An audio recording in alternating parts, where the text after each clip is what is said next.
Hey everyone, thanks for tuning in to an all-new episode of the American Huddle. I'm Hali Oughton alongside college football analyst Andy Gresh. We're happy to have you with us. Thanks for tuning in with us on Friday as opposed to Thursday. We moved it back a day this week, but we have a whole lot to get to today. Andy, week 8 of the college football season is here. Can you believe it? No, and we're now almost getting 2/3 of the way through the season. We talked about, wow, it's the halfway point.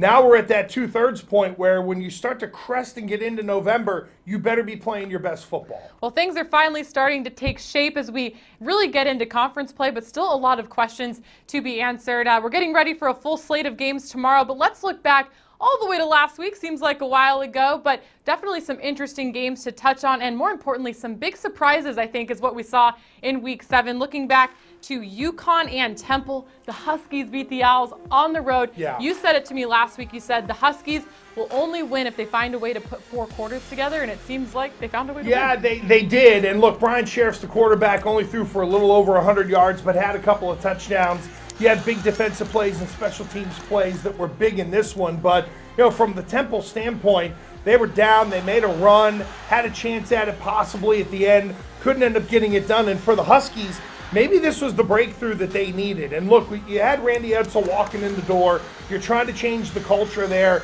You need a moment. And I think the fact that they had that moment against Temple on the road might be something to kind of get that ball rolling out in stores to maybe get them back to respectability. Well, another game that was extremely exciting to watch was the Navy-Memphis game. The Midshipmen were one of 3 unbeaten teams in the conference heading into that game. They go on the road to Memphis, and the Tigers are able to hang on in the end for a 30-27 win. Yeah, I was really surprised at this one because I thought, you know, we've talked about the Memphis defense, and they're hanging in there. They did a good job against Navy, which is the toughest team to prepare for in the conference. And, you know, Mike Norvell just keeps banging away down there. I think we're seeing Riley Ferguson take steps forward at quarterback, defensively rounding into shape, and Memphis is a live player in that side of the conference.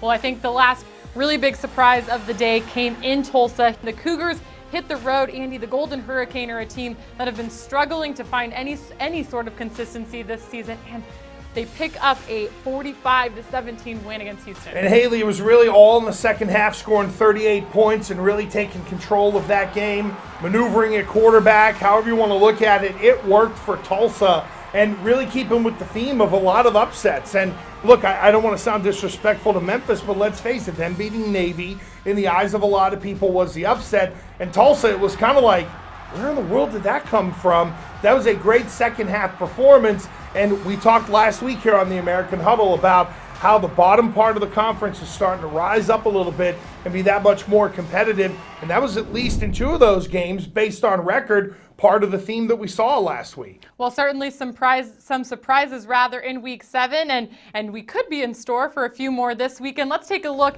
at tomorrow's schedule. First off, Tulsa versus UConn. Both of these teams, we don't get to say this every single week, but they're coming off of big wins, a chance to make it 2 in a row. Yeah, for UConn, they're playing at home. Now it's a chance to go home, get the fans back into it, and then get a win against the team that I think is beatable for the Huskies, and that's, with all due respect to Tulsa, who pulled the upset this past weekend. We know Tulsa having to kind of reboot after that great season last year. Randy Edsall has taken over for UConn. I think, you know, Tulsa made some big plays there in the second half of the win last week. UConn's got to guard against the big play. And again, for the Huskies, put 4 quarters together, or the best semblance of 4 quarters that you can put together. Try to follow up off that big win on the road last week. Well, another game kicking off at noon Eastern on CBS Sports Network. 3-4 Temple takes on 5-2 Army. How important is this game for Temple when you talk about the duration of the season and possibly making it to a bowl game? I mean, look at their upcoming games. Navy, Cincinnati, UCF, and Tulsa to close out the year. This seems like kind of a must-win for the Owls. Yeah, I would agree with you, Hali. And look, Army's playing a better brand of football. They're much more difficult to beat.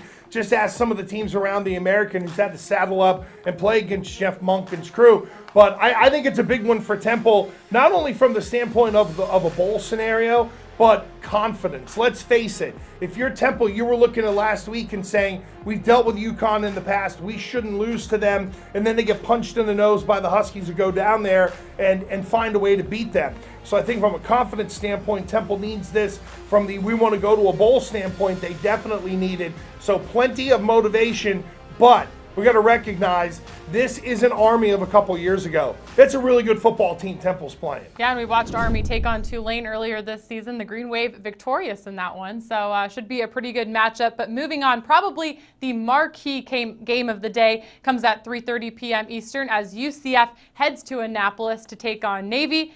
The Knights, undefeated this year. They're having one heck of a season. The Mids looking to bounce back from that tough loss on the road last week at Memphis. But should either of these two make it to the championship game, I think, the real importance of this one could be the implications it has on the host site. Well, and this is the one game where I'm going to look at Navy and say they've really got to prepare for UCF. UCF is going to have the ability, I think, athletically to be able to handle what Navy's going to throw at them on offense. Here's what we don't know. Are Navy going to be able to stop the big plays that Mackenzie Milton and crew have been making in the passing game? And the fact that UCF is battle-tested. We know they've gone on the road and gotten wins. We've talked about Scott Frost and the imprint he's put on that program. So this is one of the rare weeks where, for me, I'm going to look at it, and it's not all about another team getting ready for Navy. It's about Navy getting ready for the team that I think, clearly they're one of the best two in the league. I've really fallen in love with UCF this year. I think they find a way to beat Navy. That UCF-USF game coming up in a couple of weeks is going to mean everything for the American Athletic Conference.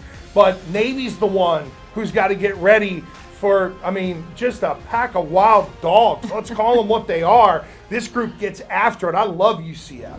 All right, well, I think there will be a lot of eyes on that game. Certainly going to learn a lot about both of these teams here this weekend. But moving on, at 4 p.m. Eastern, 3 Central, SMU takes on Cincinnati. The Mustangs coming off of a bye week, but I think more importantly are coming off of a loss in the week prior against Houston. They need to get back on track, and a win in this game would get them their 5th win of the season, a little bit closer to that bowl that Chad Morris is looking for. And there you go. It's the whole you're dangling the carrot in front of them and saying, go get it, boys.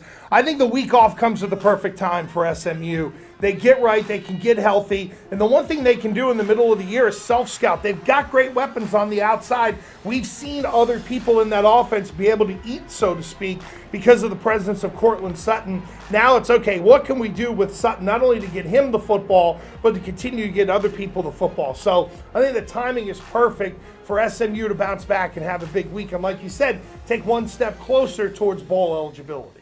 Well, stepping out of conference for a second, the Pirates are back in action this weekend, hosting BYU. That's a 7 p.m. Eastern kick. And Andy, East Carolina, they're 1-6. This is a must-win. They'd have This is their week, though, Haley. This is their week for your alma mater against BYU, who's down this year. I think those playmakers on the outside rule the day, and ECU gets a win. All right, well, they're going to have to win out if they have any chance of making it to a bowl this year. A tough task ahead, but a chance. They have the home fans in Greenville. That one, again, it kicks at 7 p.m. Eastern. The last game of the day, also at 7 p.m. on ESPN2, USF heads to Tulane. The Green Wave, they lost a tough one on the road last week at FIU. I know a disappointing loss for Willie Fritz and crew. But, Andy, for USF, do you see this as a week, playing a Tulane team? Could they stumble here? I don't think so. And I lost a lot of confidence in Tulane last week. I thought FIU really can't score very much. I'm thinking, okay, Tulane's going to get that win. They didn't. To me, that's a little bit of a step back.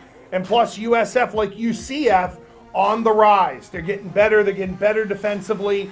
I don't think Charlie Strong is going to let them fall into the trap. Now, the trap they might fall into is it's a game in the fourth quarter, and then we'll learn a little bit about the guts of these South Florida Bulls. But I just have a funny feeling Charlie Strong, he's not going to let them fall into the quicksand that can happen when you go on the road and you're, in the minds of most, a big favorite. So I expect USF to handle their business. Well, they're certainly looking pretty strong at this point in the year. Again, one of 2 unbeaten teams, not only remaining in the conference, but on the east side of the division. Let's take a look at the conference standings heading into week 8. On the east side, it looks like it's going to be a race to the finish for USF, UCF. Even if the Knights lose this weekend to the Mids, they'd still have the head-to-head if they were to beat USF in that last game of the season. So, should things kind of remain the way that they're going, we're going to be waiting till Thanksgiving week to find out who is representing the East in that championship game. Yeah, and look, I think we can see the battle coming between those two. I think we know that it should come down to one of those Florida schools to represent the East in the American Athletic Conference Championship game.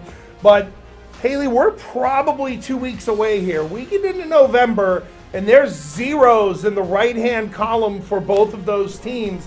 That's when we can start to allow ourselves to dream a little bit as to, okay, where could said team end up if it's 0 in the right-hand column and they've got no losses at the end of the year. Look, you're still going to have to deal with a West Division that's got Navy and Memphis and maybe Houston thrown into the mix as well. But at the end of the day, I think we're starting to see kind of the old cream rise to the top. And both of those Florida schools are going to be in this thing. Well, I think that's a great segue because my caption for the West Division is none other than Wild Wild West. I mean, this is a division we've seen. There's been teams that have surprised us throughout. So right now, Navy and Memphis sitting at the top. The Tigers coming up with a big win last night at Houston, and as it stands, they have the head-to-head with Navy. So really, they're in the driver's seat in the West Division. They control their own destiny at this point. Yeah, it's pretty amazing to think that, considering all the rhetoric and the way we've talked about them. But these division games matter, the conference games matter, and that's a part of the greatness, I think, of the American Athletic Conference and the way they've structured this thing. But let's make no mistake about it. They've done a heck of a job to this point, and maybe it's the old, hey, look out. They might be the team that one of those directional Florida schools are going to have to deal with come the American Conference Championship game, and they're not going to be an easy out. Let's just call it the way it is. Well, Houston now sitting at 2-2. Andy, when we talked a few weeks back, when it was early in the season, and I asked you about your predictions for the West, you weren't so sure that Memphis, was going to be that team out of the West to make it to that championship game, but as of right now, it looks pretty good for them. Like we said, they control their own destiny. Yeah, they do. They control their own destiny. Their quarterback is playing well. And I think Mike Norvell has done a good job of putting his stamp on the program, but he followed up with what was going on there with the previous administration. And I think that's a real tip of the cap to Mike Norvell, because a lot of coaches want to get in, and they're like, okay, this is the way we used to do it, but this is the way we're going to do it.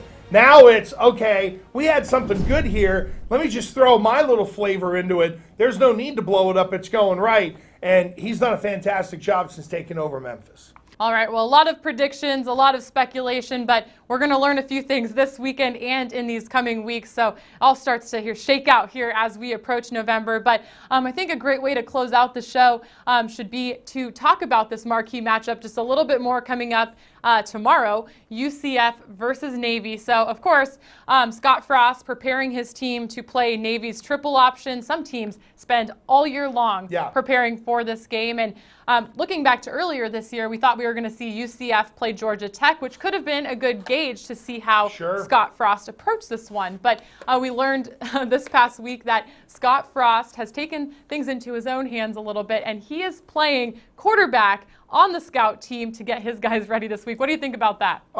He's an animal, number one, at his age and doing it and going out there, regardless of what level of pads he's wearing. The fact that he's out there running around, running the triple option, I mean, it just goes to show the attention to detail that they teach with at UCF, where the head coach, who's normally roaming around in terms of different position groups, or is normally, one side of the ball or the other, and just kind of checking in on what the coordinators are doing and putting his imprint on the program, actually says, oh yeah, I'll run the scout team.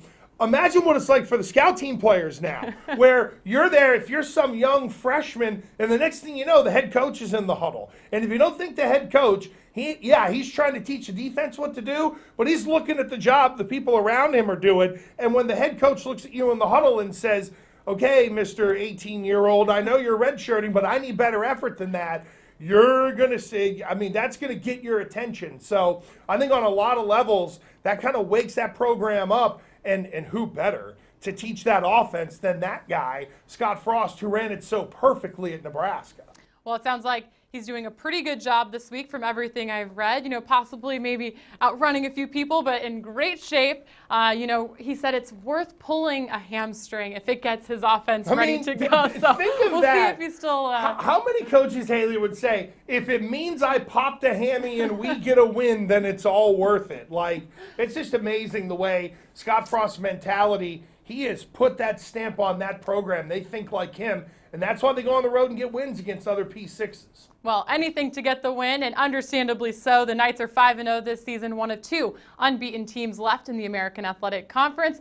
That's about all we have for you today. Thanks so much for tuning in. And as always, tweet us your questions. We're heading into week 8 of the football season. We want to hear from you, especially as things start to shake out and get really intense as we start to figure out who's going to land themselves in that championship game. That's right. We want to hear from you. Facebook, Twitter, send in those questions every week. We'll make sure that we get to them. Try to keep them as clean as possible. And if not, then I'll just read them and laugh. So that's fine.